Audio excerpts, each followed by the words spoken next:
প্রিয় দর্শক, আপনাদের সবাইকে স্বাগত জানাচ্ছি আমাদের নিয়মিত অনুষ্ঠান ইনসাইড পলিটিক্সে। আপনারা জানেন যে এই অনুষ্ঠানে আমরা সাধারণত রাজনীতি, সমাজনীতি ইত্যাদি বিষয় নিয়ে বিশ্লেষণ এবং আলোচনা করে থাকি। কিন্তু কাল যেহেতু ঈদ, তাই আজকে আমরা এই ইনসাইড পলিটিক্স অনুষ্ঠানটি সাজিয়েছি একটু অন্যরকমভাবে। আজকে আমরা কথা বলবো দেশের ঈদ সংখ্যাগুলো নিয়ে, এবং আমরা এই অনুষ্ঠানের নাম রেখেছি যে উৎসবে বুদ্ধিবৃত্তির রং। আমরা বলতে চাচ্ছি যে ঈদ সংখ্যাগুলো এক ধরনের বুদ্ধিবৃত্তিক সৃজনশীলতার বিকাশ ঘটায় এবং আমাদের ঈদ উদযাপনে সেই বুদ্ধিবৃত্তিক রং ছড়িয়ে ঈদকে আরও বর্ণিল করে তোলে। বিষয়গুলো নিয়ে আলোচনার জন্য স্টুডিওতে আজকে আমাদের সঙ্গে যারা আছেন, চলুন তাদের সঙ্গে পরিচয় করে নিই। স্টুডিওতে আছেন কথা সাহিত্যিক আন্দালিব রাজদী, আছেন অন্যদিন পত্রিকার সম্পাদক এবং কথা সাহিত্যিক মাজহারুল ইসলাম।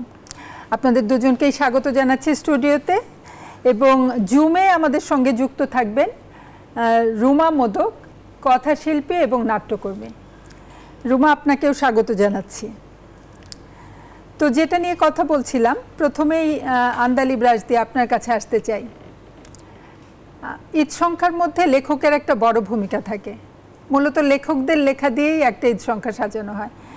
তো আপনি তো দীর্ঘদিন ধরে ঈদ সংখ্যাগুলোতে লিখছেন, আপনার কি মতামত ঈদ সংখ্যাগুলো নিয়ে? আমার মনে হয় আমি আপনার সবার আগে ঈদ মোবারক। হ্যাঁ, আমি আপনার কথা থেকে শুরু করি যে আপনার অনুষ্ঠানটা বেসিক্যালি ইনসাইড পলিটিক্স। তো আমরা ঈদের অনুষ্ঠান করছি, এটা একেবারে যে পলিটিক্সের বাইরে তা না, বাট তারপরেও আমরা রাজনীতি থেকে বাইরে চলে এসেছি। ঈদ সংখ্যার রাজনীতি বলা ঠিক আছে, সেই রাজনীতি আবার একটু অন্যরকম রাজনীতি। আবার আপনি এটাও বললেন যে এটা একটা বর্ণিল বিষয়, এই রংটা আর যাই হোক হলুদ না, এটা মোটামুটি নিশ্চিত। তো আমি ঈদ সংখ্যার সাথে আমার সম্পর্কটা খুব বেশি দিন যে তা না, 2010 থেকে শুরু করি এবং কোনো বছরই বাদ যাচ্ছে না। এবং আমার মাঝে মাঝে মনে হয় যে একসময় আমরা বলতাম যে আছে ঈদ সংখ্যার লেখক।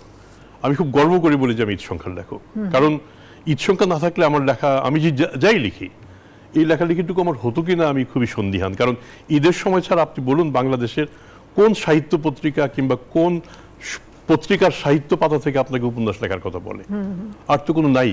তো কাজেই আমি যেহেতু কথা সাহিত্যটাই আমার মূল কাজ, সুতরাং আমাকে অপেক্ষা করতে হয় কবে ঈদ আসবে এবং আমি কখন লিখতে বসবো, এবং সেই লেখাটা ছাপা হবে, পরবর্তী সময় এটা আবার বইও হবে। তা আমার জন্য ঈদ সংখ্যাটা মানে অত্যন্ত আনন্দের একটা ব্যাপার, অপেক্ষার ব্যাপার। এবং এই অপেক্ষাটা আমরা শুধু আমি না,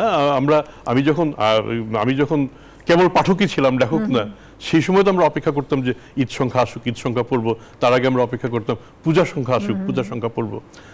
সেই 1939 সালে রবীন্দ্রনাথ ঠাকুরের মৃত্যুর ঠিক 2 বছর আগে রবীন্দ্রনাথ ঠাকুরের একটা সার্টিফিকেট দেওয়ার প্রবণতা ছিল আর কি, যে যখন ওই সময় খুব মানে আমাদের দুই বাংলার ইতিহাসে সবচেয়ে বড়, তখনকার মতো সবচেয়ে বড় পূজার সংখ্যা আনন্দবাজার বের করে 1939 সালে। তো রবীন্দ্রনাথ ঠাকুরের কাছে যখন এটা হাজির করা হলো এবং বলা হলো যে আপনাকে একটা বিবৃতি দিতে হবে, তো রবীন্দ্রনাথ ঠাকুর একটু ঘেটে টেটে, তখন তো এতটা পড়ার সুযোগও নেই, আর রবীন্দ্রনাথ ঠিক 2 বছর পরে মারা যান, শরীরও তার তখন ভালো না। সেই সময় উনি ঘেটে টেটে বললেন যে এর যে সৌকর্য এবং সৌন্দর্য তা আমাকে মুগ্ধ করেছে, আশা করি অন্যান্য পাঠকদেরও মুগ্ধ করবে। অন্তত কনটেক্সটে, টেক্সটের ভিতরে না গিয়ে খুব ভালোভাবে প্রশংসা করলেন। তো আমরা আমাদের যে ঈদ সংখ্যাগুলি, এটা অবশ্যই শিল্পসম্মত, এবং আমরা তারপরে যখন ভেতরে যাই, অন্তত মানে একসময় নিজে যখন সাগ্রহে পড়েছি তখনও ভালো লেগেছে, আর এখন যখন লিখি তখন তো ভালো না লেগে কোনো উপায়ও নাই, কারণ আমি জানি যে ঈদ সংখ্যা ছাড়া আমার আর বিকল্পও নেই। সেটাই। হ্যাঁ, আপনি যেটা বলেন সৌকর্য এবং সৌন্দর্য, ওই রবীন্দ্রনাথের কথা থেকেই ধার করে বলি, সেটি দিন দিন কিন্তু বৃদ্ধি পাচ্ছে বলে যে আমার মনে হয়। আমি আমাদের সঙ্গে আছেন অন্যদিন ঈদ সংখ্যার সম্পাদক, অন্যদিন পত্রিকারই সম্পাদক মাজহারুল ইসলাম, এবং আপনি লেখকও বটে, কথা সাহিত্যে আপনি বিচরণ করছেন। আপনার কাছে জানতে চাইবো আসলে সম্পাদনার ক্ষেত্রে আপনি ঈদ সংখ্যা নিয়ে কি ভাবেন, মানে আপনার চিন্তার জায়গাটা কি? আমি একটু যদি পেছনের দিকে ফিরে তাকাই, সেটি হচ্ছে যে আসলে অন্যদিন ঈদ সংখ্যাটা শুরু হয় ঠিক 1997 সালে প্রথম আমরা ঈদ সংখ্যা বের করি 400 পাতার। তার আগের বছরই কিন্তু বিচিত্রা বন্ধ হয়ে যায়, 96 সালে বিচিত্রা শেষ ঈদ সংখ্যা করে। তো ওই সময় পর্যন্ত বাংলাদেশে যে কালচারটা ছিল সেটা হচ্ছে যে সাপ্তাহিক এবং মাসিক পত্রিকাগুলো এবং পাক্ষিক পত্রিকা এরাই শুধু ঈদ সংখ্যা প্রকাশ করতো। তখন কিন্তু কোনো দৈনিক পত্রিকার ঈদ সংখ্যা ছিল না। আমার কৈশোরে আমি দেখেছি আমার বাড়িতে বেগম পত্রিকা আমার মা পড়তেন, এবং বেগমের ঈদ সংখ্যা আমার যতদূর মনে পড়ে, আমি ঈদ সংখ্যা বলতে যে জিনিসটা সেটা আমি বেগম দিয়ে আমার প্রথম দেখা। তারপর হচ্ছে বিচিত্রা আমার বাড়িতে নিয়মিত আসতো, রাখা হতো। তো সেখান থেকে শুরু করে 1996 সালে যখন অন্যদিনে শুরু করলাম, প্রথম আমাদের বিষয়টাই ছিল যে এতদিন পর্যন্ত যা হয়েছে বাংলাদেশে সেগুলোকে ছাড়িয়ে কিভাবে সামনের দিকে এগিয়ে যাওয়া যায়। যে বিষয়টি আপনি বলছিলেন যে সেখানে সম্পাদনা একটি তো বড় বিষয়। প্রথম হচ্ছে যে লেখা কি যাবে, একটা ঈদ সংখ্যায় কি কি যেতে পারে, কি কি কন্টেন্ট এখানে যাবে, সেই কন্টেন্টগুলো কতটা পাঠককে স্পর্শ করবে। এবং সবসময় ঈদ সংখ্যার ক্ষেত্রে যেটা করা হয় যে একটু ভিন্ন ধরনের লেখা, যে লেখাগুলো সাধারণ সময়ে পাঠকরা পায় না, সাধারণত কোনো সাহিত্য পত্রিকায় বা পাক্ষিক পত্রিকায় বা কোনো সাহিত্য ম্যাগাজিনে এগুলো ছাপা হয় না, এই ধরনের লেখা খুঁজে বের করা। আর পাশাপাশি গল্প, উপন্যাস, কবিতা, প্রবন্ধ, নিবন্ধ এগুলো তো থাকেই। এখন বিষয় হচ্ছে যে সম্পাদনা ডেফিনেটলি অনেক বড় একটা বিষয়, যেটা আমরা বলি যে বইয়ের ক্ষেত্রেও খুব গুরুত্বপূর্ণ। যে বাংলাদেশে এই সংস্কৃতিটা নাই বললেই চলে, যে সম্পাদিত হয়ে বই প্রকাশ হওয়া এইটা একেবারেই হাতে গোনা 2-3টা পাবলিকেশন হাউস ছাড়া কারোই এই সেটআপটা নাই। এখন কেন নাই সে প্রসঙ্গে যেতে গেলে আবার অনেক বিস্তর, মানে অনেক বড় একটা আলোচনা, সেদিকে না গিয়ে তো আমরা সম্পাদনাটাকে অনেক গুরুত্ব দিয়ে থাকি। কারণ সেটা যেই লেখকেরই হোক না কেন, একদম নতুন অনেক লেখকের লেখাও কিন্তু আমরা ছাপি অন্যদিনের সংখ্যায়। অনেক লেখকের প্রথম লেখা অন্যদিনে ছাপা হয়েছে, পরবর্তীতে সে অনেক বিখ্যাত লেখক হয়ে গেছে বা অনেক পরিচিত লেখক হয়ে গেছে, পাঠক নন্দিত লেখক হয়ে গেছে। এরকমও অনেক উদাহরণ আছে। কারণ আমাদের তো আজকে প্রায় 28 পেরিয়ে 29 বছরে আমরা আমাদের পথ চলা, যে দীর্ঘ পথ চলায় আমরা মনে করি যে প্রত্যেকটি লেখায় সম্পাদিত হওয়া উচিত।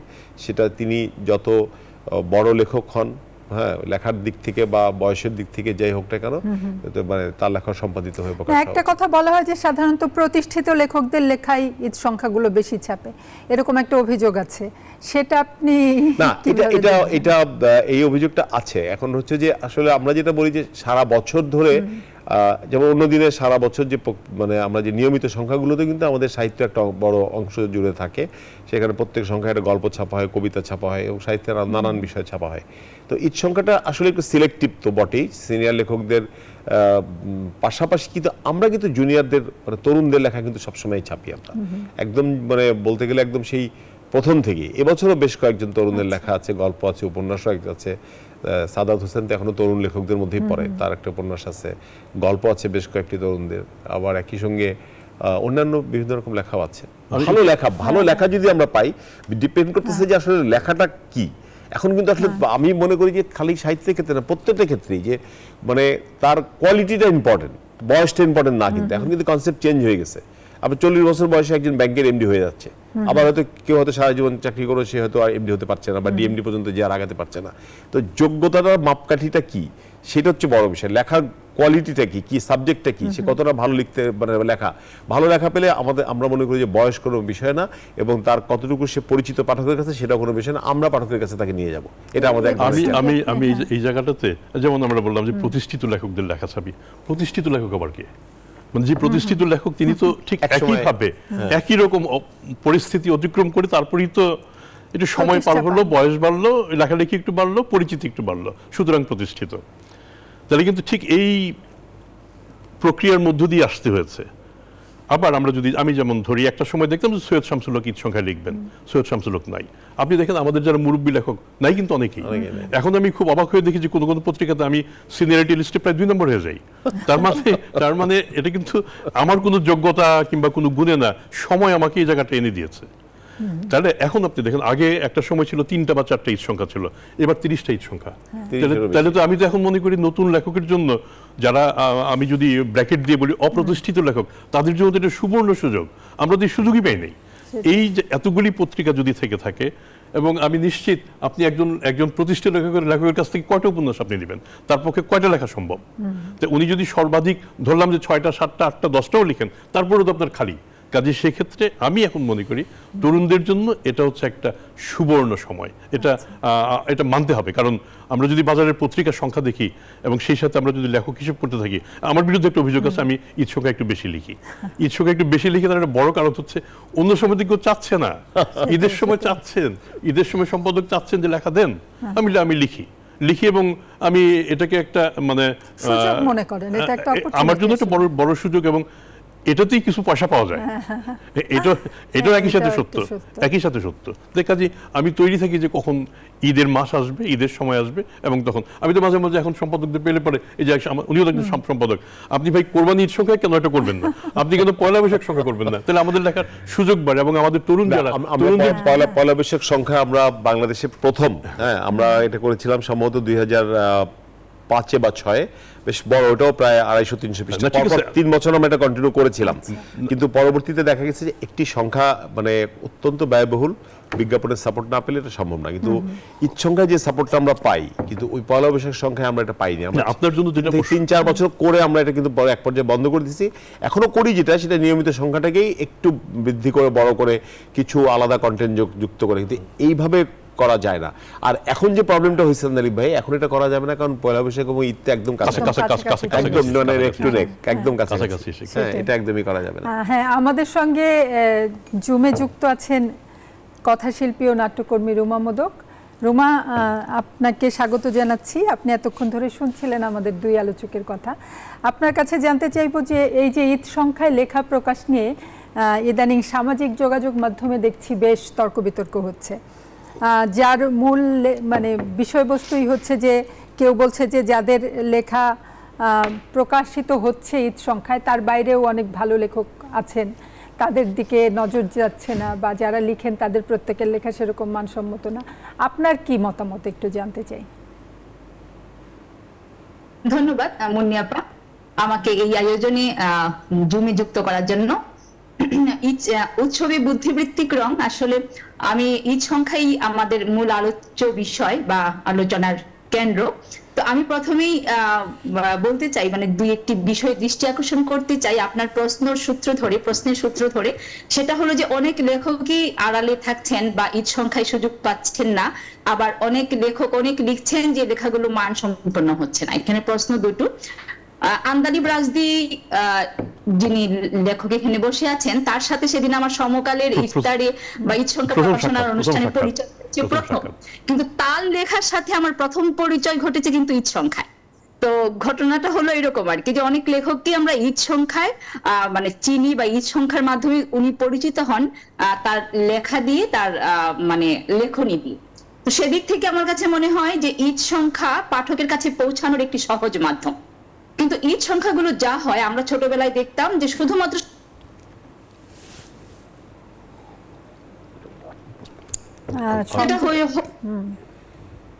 আমরা যেটা হলো এখন যে ঈদ সংখ্যাগুলো পাচ্ছি সাহিত্য কেন্দ্রিক ঈদ সংখ্যা, এটা হতে পারে যে অনেকেই লেখার চাপে থাকেন, দেখা যায় কোনো কোনো লেখক অনেকগুলো সংখ্যাতে লিখছেন, আবার অনেক ভালো লেখকও বাদ পড়ে যাচ্ছেন। সেক্ষেত্রে আমার কাছে মনে হয় যে সম্পাদক কাদের লেখা নেবেন কাদের লেখা নেবেন না, এটা তো সম্পূর্ণই তার ইখতিয়ার। যেমন মাঝার ভাইয়ের অন্যদিন পত্রিকায় আমি কখনো লিখিনি, উনি কখনোই আমার কাছে লেখা চাননি, তার সঙ্গে আমার ব্যক্তিগতভাবে পরিচয়ই ঘটেনি। কিন্তু বাংলাদেশের প্রায় সবকটি ঈদ সংখ্যায় কম বেশি আমি লিখেছি, গত 10 বছর ধরে লিখে যাচ্ছি। তো সেটা হলো সম্পূর্ণই উনার ইচ্ছা, কিন্তু একেবারেই যে খুব মানে বলা যায় যে সম্পাদনার মাধ্যমেই প্রকাশিত হচ্ছে তা কিন্তু নয়। কিন্তু একটা বিষয় হয়, ঈদ সংখ্যার যখন চাপ থাকে তখন অনেক লেখকই তাড়াহুড়ো করে লেখা জমা দিয়ে দেন, এটা যেমন সত্য, আবার এরকমও আছে যে অনেক আমরা যারা লিখি আমাদের অভিজ্ঞতা থেকে আমরা জানি যে অনেক লেখা হয়তো আমাদের পড়ে থাকে বা আমরা লিখি। এখন দৈনিক আপনি আপা শাহনাজ মুন্নি আপা জানেন যে দৈনিক পত্রিকার জায়গাটা খুব সীমিত হয়ে এসছে। আমাকে বলবে যে 1200 ওয়ার্ডের সব গল্প দেন, 1300 শব্দের গল্প দেন, আমরা অনেক সময় দিতে পারি না। তো ঈদ সংখ্যা আসলে সেই সুযোগটা আমাদের কাছে খুলে যায়, আমাদের যে অপ্রকাশিত লেখাগুলো থাকে আমরা ওইগুলোকে এডিট করে ঈদ সংখ্যায় দিতে পারি। তো সেদিক থেকে ঈদ সংখ্যাকে কিন্তু আমি আবার আরেকটা জিনিসও থাকে, যেমন আমি যখন উপন্যাসটা লিখি, সেই উপন্যাসটা যদি আমি বলি যে আমার এই উপন্যাসটা সমাপ্ত নয়, কিংবা ভবিষ্যতে এটা বড় আকারে প্রকাশিত হবে বইমেলায় কিংবা অন্য কোনো সময়, হয়তো দেখা যায় ঈদ সংখ্যায় সেই অসমাপ্ত উপন্যাসটা পড়ে পাঠকের মধ্যে আগ্রহ তৈরি হয় যে মেলায় বইটি কিনবেন বা পরবর্তী অংশগুলো পড়বেন, এই আগ্রহটুকু তৈরি হয়। তো সব দিক থেকে কিন্তু আমি ঈদ সংখ্যাকে একটি ইতিবাচক দৃষ্টিতেই দেখি, ইতিবাচক ভাবেই দেখি। আর যেটা হয়, একটা জিনিস খুব মজার আইরনি আমি দেখি যে যারা ঈদ সংখ্যায় লিখেন তারা কিন্তু ঈদ সংখ্যা নিয়ে সমালোচনা করেন না, যারা ডাক পান না তারা ঈদ সংখ্যা নিয়ে কথা বলেন। কিন্তু একই সঙ্গে আরেকটা জিনিস দেখি যে এই বছর উনি ডাক পেলেন না বলে ঈদ সংখ্যা নিয়ে লিখছেন, ঈদ সংখ্যা এসব ট্রেস লেখা হচ্ছে, ঈদ সংখ্যায় কারা লিখছে, ঈদ সংখ্যা কারা পড়ছে। পরবর্তী বছরে উনি যখন ডাক পান তখন কিন্তু উনি আবার সদম্ভে সেই ঈদ সংখ্যাগুলো শেয়ার দিচ্ছেন ফেসবুকে। এই আইরনিটাও কিন্তু আমরা এই সোশ্যাল মিডিয়ার যুগে দেখতে পাচ্ছি। কাজে ঈদ সংখ্যাকে আমি কোনোভাবেই নেতিবাচক ভাবে দেখি না। একটা ঈদ সংখ্যা আমি জমিয়ে রাখি এবং সারা বছর ধরে পড়ি। এখন হয়তো সংখ্যাটা বেড়ে গেছে যার জন্য মানে কিছুটা, কিন্তু নির্দিষ্ট আছে। আমি বলি যেমন অন্যদিন, প্রথম আলো, সমকাল, কিংবা আমি সবগুলোর নাম উল্লেখ করতে চাই না, অনেকগুলো আমরা খুব আগ্রহ নিয়ে পড়ি। রুমা, আপনি থাকুন আমাদের সঙ্গে। রুমার কথার সূত্র ধরেই বলি যে অনেকে বলেন যে এত ঢাউস ঢাউস ঈদ সংখ্যা ছাপা হয় কিন্তু সেগুলো আসলে পাঠক পড়ে কিনা। তো লেখক হিসেবে আপনি কি ভাবেন, প্রকাশক হিসেবে আপনি কি, সম্পাদক হিসেবে? আমার মনে হয় এটা একটা আমার বলার সুযোগ। আমি রুমার কাছে খুব কৃতজ্ঞ। রুমার সাথে আমার মাত্র পরিচয় হয়েছে এবং Ruma, thank you very much. Eid সংখ্যার মাধ্যমে আপনি আমাকে পেয়েছেন। আমি কিন্তু আপনার পাঠকদের একজন, এটা আমি মানে স্ক্রিনে আমি সবার সামনে বলে রাখছি এবং আমি খুব আগ্রহ নিয়ে পড়ি। কিন্তু আপনার লেখা আমি প্রথম কোথায় পেলাম? আমি ঈদ সংখ্যার আগেও আমি লেখা পেয়েছি, কারণ আমি আমার মধ্যে পড়ার একটা অভ্যাস বলুন, বদ অভ্যাস বলুন, আমি তরুণদের লেখা, যাদের আমি মনে করি তরুণ, রুমা মানে লেখক হিসেবে মানে 10 বছর ধরে ঈদ সংখ্যায় লিখেন, আমি 14 বছর। এইখানে গ্যাপটা খুব কম মনে হচ্ছে, কিন্তু রুমা বয়স আমার চেয়ে অনেক ছোট। আমার বয়স এখন 66, 67, 80 করতেছে, যে কাজে আমি যথেষ্ট মানে কি বলে বয়সের দাবিতে এমন একটা প্রবীণ বলা যায়। কাজে এই যে লেখক এবং পাঠকের এই যোগাযোগটা কোনোভাবেই খাটো করে দেখার মতো না। এটা হচ্ছে আমাদের একটা কমিউনিকেশন। আরেকটা হচ্ছে আমরা এই ঈদ সংখ্যাগুলিকে আমি যেমন খুব আগ্রহ নিয়ে অপেক্ষা করতাম। আমি যে সব লেখাই আমার ভালো লাগতো তা না, কিন্তু আমি আগ্রহ করতাম। এবং এখন এই ঢাউস সংখ্যাটা, এটা কতটা মানসম্পন্ন কতটা মানসম্পন্ন না, এটার মধ্যে আমাদের অনেকগুলি জিনিসের রিফ্লেকশন ঘটছে। একটা হচ্ছে আমাদের সম্পাদকদের মান কেমন, আমাদের লেখকদের মান কেমন, এবং অ্যাট দ্য সেম টাইম আমাদের পাঠকের মান কেমন, সেটাও কিন্তু পাঠক কেন প্রত্যাখ্যান করছে না, এটা কিচ্ছু হয় নাই, ফেলে দিলাম আমরা, এটা পড়বো না, সেটাও কিন্তু হচ্ছে না। প্রশ্নটা ওটাই মাঝার ভাই, সেটা হচ্ছে না আসলে পাঠক কতখানি পড়ে। আসলে পাঠক এখন দেখেন এই যে প্রায় 30 থেকে 35টা মতো ঈদ সংখ্যা প্রকাশিত হচ্ছে। এখন প্রশ্ন হচ্ছে যে এত লেখক কোথায় আসলে আমাদের, আমি জানি না, আমি নিজে সবগুলো সংখ্যা আমার দেখার সুযোগ হয় না। গত 2 দিন আগে একটা টেলিভিশন চ্যানেলে এটা নিয়েই আলোচনা হচ্ছিল যে এত লেখক কোথায়, এত ভালো লেখা আমরা কোথা থেকে পাচ্ছি। তো এখন একটা হচ্ছে কি যে এই প্রথমত হচ্ছে যে কি ছাপা হচ্ছে এবং সেটা কতটা মানসম্পন্ন, এটার প্রথম এটা দেখার দায়িত্ব হচ্ছে পাঠকের, এবং এটা নির্ধারণ কিন্তু পাঠক করছে। এবং এই সব ঈদ সংখ্যা কিন্তু পাঠক গ্রহণ করছে না। হ্যাঁ, পাঠক জানে যে যারা সত্যিকার অর্থে পাঠক, সাহিত্যের পাঠক, তারা জানে যে কোন সংখ্যায় কোন লেখকরা লিখছে এবং কোন সংখ্যাটা তার সংগ্রহ করতে হবে। সব পত্রিকা তো একজন পাঠকের পক্ষে সংগ্রহ করা সম্ভব নয়। তো এখন এই মানসম্পন্ন লেখা ছাপাটা যেমন পত্রিকার মানে সম্পাদনা পরিষদের দায়িত্বের মধ্যে পড়ে, মানসম্পন্ন লেখা দেওয়াটাও লেখকেরও একটা দায়বদ্ধতার জায়গা থাকে।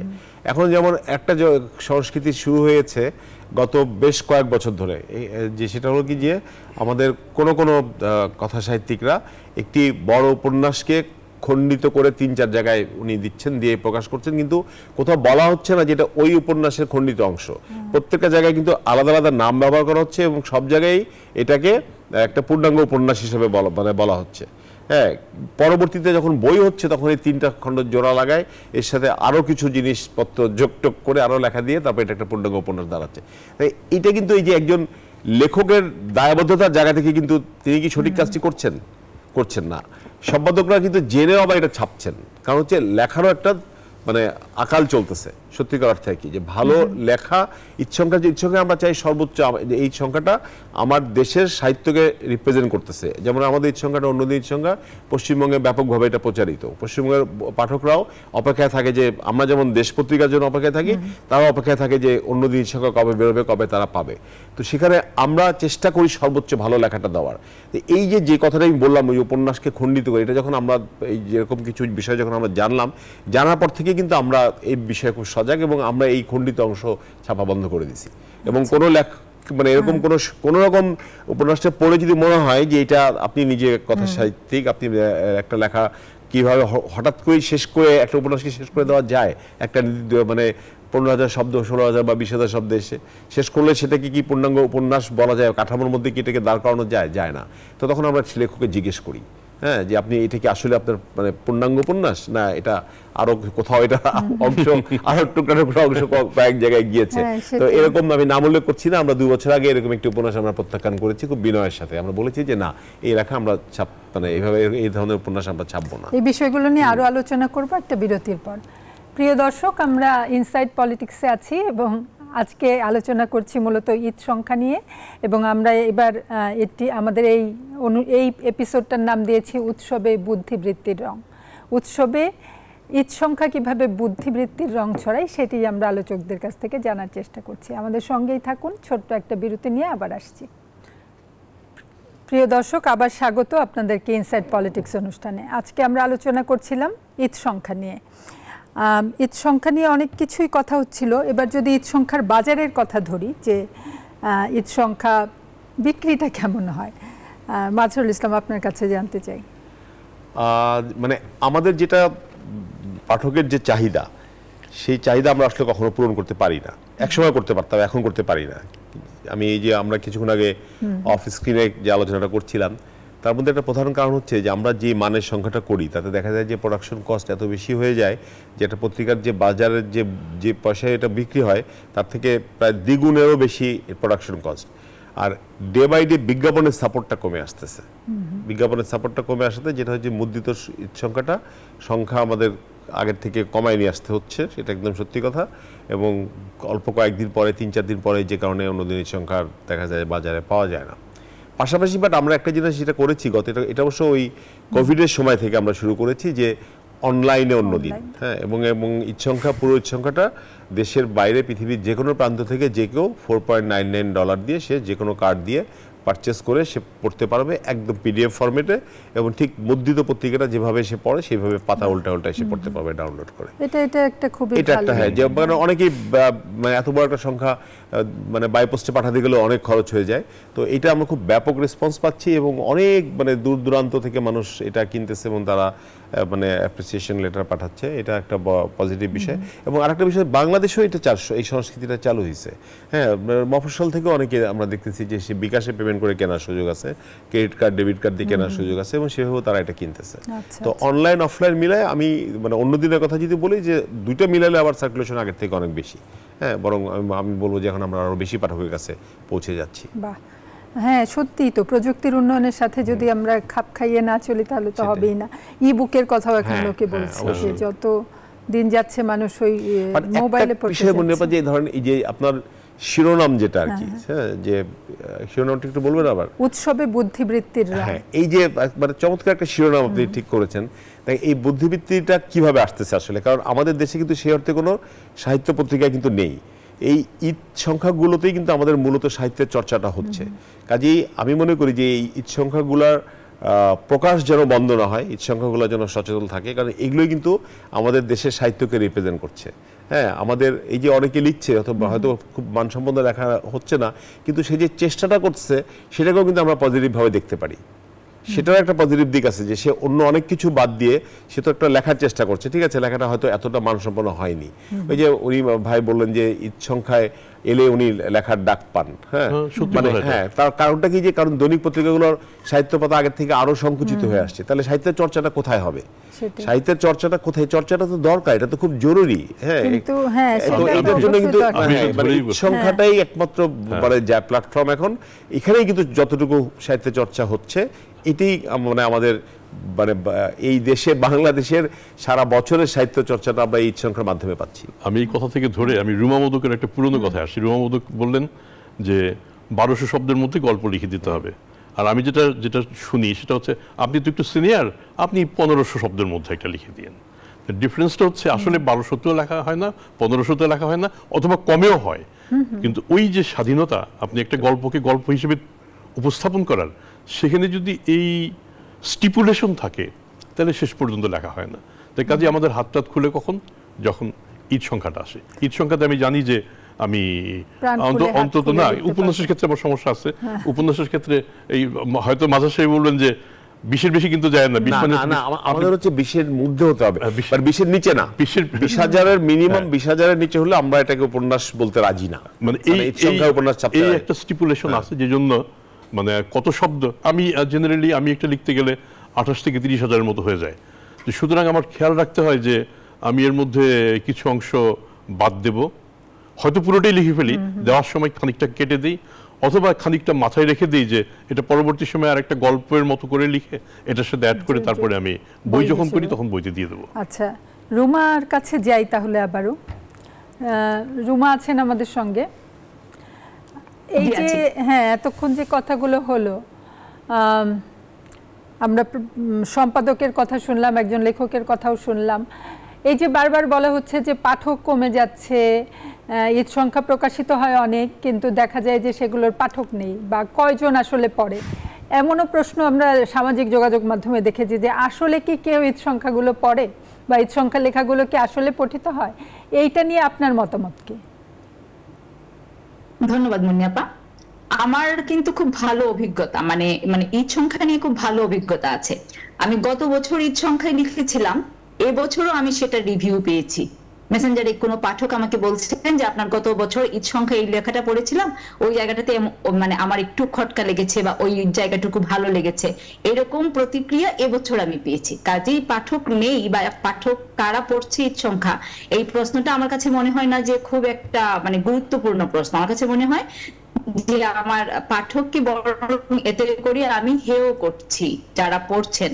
এবং পাঠক হয় কি, সাধারণত সাহিত্যের যারা পাঠক তাদের কিন্তু পছন্দের লেখকও থাকে, তো তারা কিন্তু তার প্রিয় লেখক কিংবা পছন্দের লেখকের লেখাটা খুঁজে পড়েন। এটাও, এই অভিজ্ঞতাটাও কিন্তু আমাদের লেখক জীবনে আমাদের হয়েছে। আমি একটু মাঝার প্রসঙ্গে যেতে চাই। উনি বলছিলেন যে অনেক ঔপন্যাসিক কি করেন, একটা উপন্যাসের একটু একটু অংশ করে দিয়ে দেন বিভিন্ন পত্রিকায় এবং ওইগুলোকেই পূর্ণাঙ্গ উপন্যাস বলেন। তো যেটা মাঝার ভাই বলেছেন যে জনৈক উপন্যাসিককে তিনি উপন্যাস ফিরিয়ে দিয়েছেন, ছাপতে পারবেন না এই বলে। তো আমার কাছে মনে হয় যে সব সম্পাদক যদি, হয়তো সম্ভব হয় না, কিন্তু যদি একটা সম্পাদকীয় বোর্ড থাকে এবং তারা যদি পড়ে লেখাটা ছাপেন, তাহলে যে এই সংখ্যা নিয়ে যে অভিযোগগুলো থাকে যে এই সংখ্যায় ভালো লেখা আসে না কিংবা এই যে খণ্ডিত অংশ তারা দিয়ে দিচ্ছেন, ওই বিষয়গুলো একটু এড়ানো যায়। ঈদ সংখ্যা নিয়ে যে নেতিবাচক কথাগুলো হয় সেগুলো এড়ানো যায়। আর যে বিষয়টা কি, আমরা তো এরকমও হয়, অনেক লেখক তো এরকমও আছেন যে ঈদ সংখ্যায় লেখার আহ্বান পেয়ে উনি হয়তো সবিনয়ে প্রত্যাখ্যান করেন যে আমার হাতে সময় নেই, আমি এই সময়ের মধ্যে লেখা দিতে পারবো না। নিশ্চয়ই এরকম লেখকও তো আছেন। আর ঈদ সংখ্যায় লেখা দেওয়াটা কিন্তু এক ধরনের, আমি মনে করি যে অনেকটা মর্যাদা কিংবা স্বীকৃতি কিংবা পুরস্কার, অ্যাকনলেজমেন্ট, যা লেখক হিসাবে পাঠক আমাকে চিনছে, সম্পাদক আমাকে মানে আমাকে গুরুত্ব দিচ্ছেন বা আমার লেখা ছাপছেন, এই জন্যই আমার লেখা চাইছেন, এটা এক ধরনের একটা মর্যাদারও ব্যাপার থাকে।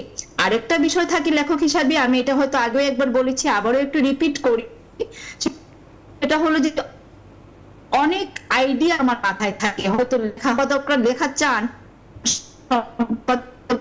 লেখা চান, তখন কিন্তু আমার সেই লেখাগুলো কিংবা আমার অসমাপ্ত লেখাগুলো তখন সমাপ্ত হয়, তখন পরিপূর্ণ হয়। কাজেই সব দিক থেকে আমি আসলে ঈদ সংখ্যাকে ইতিবাচক ভাবেই দেখি। আরেকটা বিষয়কে আমি ছোট্ট করে একটু বলি, সেটা হলো মাঝার ভাই বলছিলেন যে বিজ্ঞাপন পাওয়া যায় না, মানে কমে আসছে, এই বছরই পাওয়া যায় না, মানে ইদানিং কমে আসছে।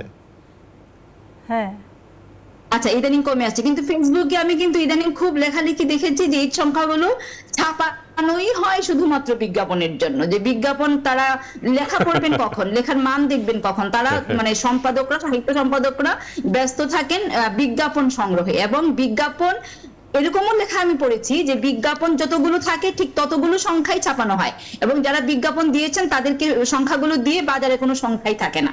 আমি জানি না এই সত্য মিথ্যা, হাউসের ভিতর থেকে বোধহয় মাঝার ভাই সেটা সত্য মনে হয় যে এগুলো আসলে খুব নেতিবাচক প্রচারণা। না, রোমা মধুকের এই কথাটার আমি একটু জবাব দিয়েছি। পত্রিকা বের হয়, যে আমরা এটাই বলছিলাম এতক্ষণ যে 30 থেকে 35টা ঈদ সংখ্যা প্রকাশিত হচ্ছে। হ্যাঁ, এখন আপনি যে কথাটা বললেন, এটি নিশ্চয়ই এরকম কিছু সংখ্যা আছে, আমরা শুনি যে এরকম 200, 250, 500 কপি ছাপা হয়, এরকম মানে আপনি যে দেখেছেন। হ্যাঁ, আমরাও শুনে থাকি আর কি, কিন্তু কিছু পত্রিকা আছে মানে সেখানে সেই পত্রিকাগুলো মানে হাতে গোনা কিছু পত্রিকা আছে যাদেরকে বিজ্ঞাপন নির্ভর তারা না, মানে আমি যেটা বলেছি যে আগের থেকে কমে আসছে, কিন্তু ধরেন যদি প্রথম আলোর কথা বলেন, অন্য দিনের কথা বলেন, সমকালের কথা বলেন, বা কালের কণ্ঠের কথা বলেন, এইগুলো নিশ্চয়ই এই আপনি যে ধরনের মিন করলেন সেই ধরনের সংখ্যা নিশ্চয়ই তারা এরকম প্রকাশ করে না, তাদের ক্ষেত্রে নয়। হ্যাঁ বলেনি, হ্যাঁ আসছে, কিন্তু হ্যাঁ না সবাই না, কিন্তু আছে, এরকম আছে দেখেই তো আজকে এই সংখ্যাটা দাঁড়িয়েছে প্রায় 30 থেকে 35টি। হ্যাঁ, যেটি আদৌ আসলে কোনো প্রয়োজন আছে কিনা সেটাও ভেবে দেখার প্রয়োজন আছে। আবার পাশাপাশি এটাও যেটা আমি বললাম যে হ্যাঁ সত্যিকার অর্থে সাহিত্য চর্চার তো আমাদের আর কোনো জায়গায় নেই, আমাদের কিন্তু এই সংখ্যাটাই কিন্তু একমাত্র জায়গা। এখন 1200 বা 1500 শব্দে বেঁধে দিলে আপনি কিভাবে সেই গল্পটি লেখা সম্ভব বলেন? আমি এরকম একবার প্রথম আলোতে, আমি নাম উল্লেখ করে বলি, প্রথম আলোতে আমাকে একবার গল্প দিতে বলা হলো, আমি গল্প দিলাম এবং সেই গল্পটি আমাকে সম্পাদক সাহিত্য সম্পাদক জানালো যে মাধবের ছোট করতে হবে। তা আমার এটা ছিল মনে হয় 1800 বা 1900 শব্দ, আমি 150 শব্দ ছোট করলাম। বললাম না, এটাকে আরো ছোট করতে হবে, এটা 1500 শব্দ। আমি বললাম ভাই এটা সম্ভব না, আপনি গল্পটা ছাপার দরকার, এটা গল্প তো এইভাবে করা যায় না, শব্দ দিয়ে কখনো গল্প লেখা যায় না, কখনো এটা 1200 শব্দ হতে পারে, 1000 শব্দ একটা সুন্দর গল্প হতে পারে, কিন্তু ওই বেঁধে দিয়ে এটা হয় না। তো যে কোনো বাধাই সৃজনশীলতার ক্ষেত্রে আসলে সমস্যা তৈরি করে। রুমা, ধন্যবাদ তোমাকে। আমরা এখন একটু আসি আন্দালিব রাজদি আপনার কাছে। কেউ কেউ বলে যে অনেক বেশি লিখলে লেখার মান পড়ে যায়, আপনি এই বিষয়টা কিভাবে দেখেন?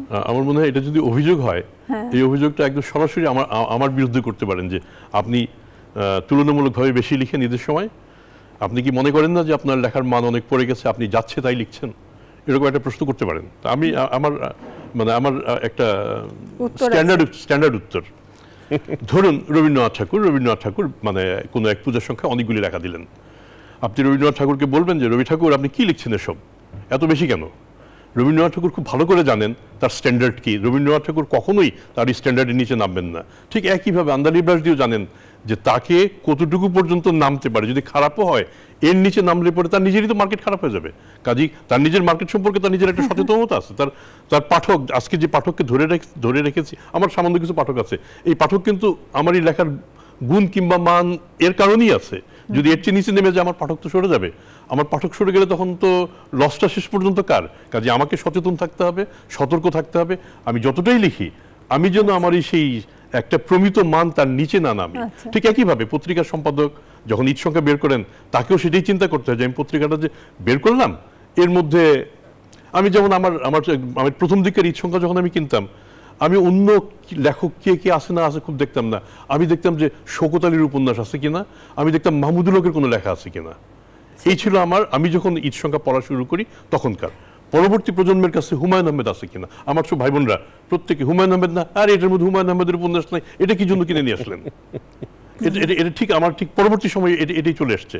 আবার একটা সময় হুমায়ুন আহমেদ এমন একটা অবস্থা, আমার বাসাতেই মানে আমরা যেমন পারিবারিক ডাক্তারের কথা বলি, হুমায়ুন আহমেদের উপন্যাস আছে, সুতরাং এটা আমাদের পরিবারের আব্বা আম্মা থেকে শুরু করে সবার আমাদের পারিবারিক উপন্যাসিক হচ্ছেন হুমায়ুন আহমেদ। তো কাজে এটা বিভিন্ন সময় ঘুরে। তো আমি জানি যে আমার মানে সংখ্যায় কম হতে পারে, কিন্তু আমারও কিছু পাঠক আছেন যারা আমি যদি ওই মানের চেয়ে নিচে নেমে যাই তারা আমাকে প্রত্যাখ্যান করে দেবে। আপনি শুরুতেই যেটা বললেন যে যার যে লেখককে পছন্দ তিনি খুঁজে খুঁজে সেই লেখাটা খুঁজে, নিশ্চয়ই আমিও তো তাই করি, না? হ্যাঁ, তো সেখানে বেশি লেখা কম লেখা বা একদম সীমিত সংখ্যায় লেখা এগুলো বেঁধে দেওয়ার আসলে কিছু নাই। আমারও তাই মনে হয়, কারণ আমার ধারণা লেখকের সেই সচেতনতা আছে। এবং আমরা একদমই শেষ পর্যায়ে, হ্যাঁ, কথা সাহিত্যিক হিসেবে মাঝার ভাই আপনার কি মনে হয়?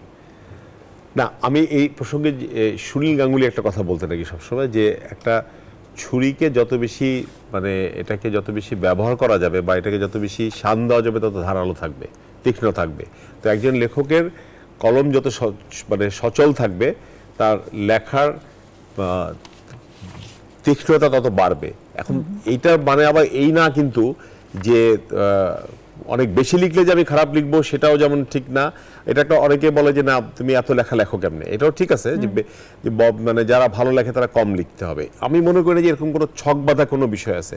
এখন এটা সম্পূর্ণ যে লেখক সে কতটুকু সময় দিতে পারছে। একজন হয়তো অনেক কাজ করে তার অবসর সময়ে কিছুটা সে লিখছে, আবার অনেকে হয়তো সে ফুল টাইম লেখক যে সার্বক্ষণিক লেখক, সে তো ডেফিনেটলি তার থেকে বেশি লিখতেই পারে। এখন এইটা এইভাবে বিচার করা যাবে না যে বেশি লিখলেই খারাপ, লেখার মান খারাপ হচ্ছে, এটাও যেমন ঠিক না, আবার বেশি লিখলে খারাপ হতেও পারে, সেটাও মানে এটাকেও আবার অস্বীকার করার কিছু নাই। অনেক ধন্যবাদ, আমাদের আসলে সময় শেষ হয়ে গেছে। প্রিয় দর্শক, আসলে এই আলোচনা আরো অনেকক্ষণ চলতে পারতো, কিন্তু আমাদের সময় সীমাবদ্ধতা আছে, আপনারা জানেন। আমরা আজকে যে আলোচনাগুলো করলাম তা থেকে যেটা বুঝলাম যে ঈদ উৎসবের নানা দিকের মতো ঈদ সংখ্যাও আসলে আমাদের একটা ঈদ উৎসবের ঐতিহ্যের হয়ে দাঁড়িয়েছে, এবং লেখকের কাছে এটি আনন্দের, যিনি পাঠক তার কাছে তো আরও বেশি আনন্দের, কারণ তিনি ওই পড়ার মাধ্যমে তার আত্মার খোরাক পান। আর আমরা যেটা শুরুতেই বলছিলাম যে এই উৎসবে বুদ্ধিবৃত্তির রং ছড়াতে ঈদ সংখ্যাগুলো কিছুটা হলেও হয়তো সাহায্য করে। আপনারা যারা এতক্ষণ আমাদের সঙ্গে ছিলেন, আপনাদের সবাইকে ধন্যবাদ, আলোচকদের ধন্যবাদ, এবং রুমা মোদক ছিলেন, তাকেও ধন্যবাদ জানিয়ে আজকের মতো শেষ করছি।